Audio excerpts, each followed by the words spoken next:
ဒီအပင်ကိုကားလမ်းဘေးတစ်လျှောက်မြစ်ကမ်းဘေးတစ်လျှောက်တင်မြင်ဘူးပါလိမ့်မယ်ဒါဟာသမယိုးကျပေါင်းပင်တစ်မျိုးပဲလို့ထင်ပြီးကြော်သွားပါလိမ့်မယ်ဒါပေမဲ့တရုတ်နိုင်ငံကလူတွေကတော့ဒါကိုစားလို့ရတယ်ဆိုရင်တင်ယုံချင်မှယုံပါလိမ့်မယ်ဒီမြက်ပင်ကိုတော့မြေခွေးမီးမြက်ပင်လို့ခေါ်ကြပါတယ်ဘာလို့လဲဆိုတော့အပင်ဟာမြေခွေးအမီးနဲ့တူနေလို့ပါပဲ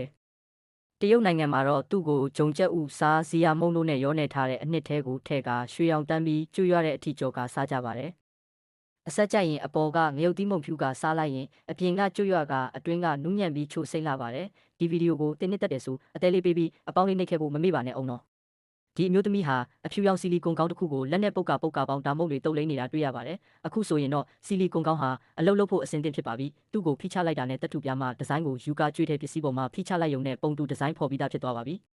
ဒါကတော့ဖောင်းကြွဒီဇိုင်းရေးဆွဲခြင်းဖြစ်ပါတယ်ချက်ပြားပေါ်မှာဒီဇိုင်းကိုသုံးဘက်မြင်ရုပ်ကြွဒီဇိုင်းဖြစ်ပြောင်းလဲလိုက်ခြင်းဖြစ်ပါတယ်အဲ့ဒီနောက်ကြွေထဲကိုမိဖုတ်ကအယောင်သွေးစုံနဲ့လှပတဲ့လက်ရာတစ်ခုအဖြစ်ရရှိလာပါတယ်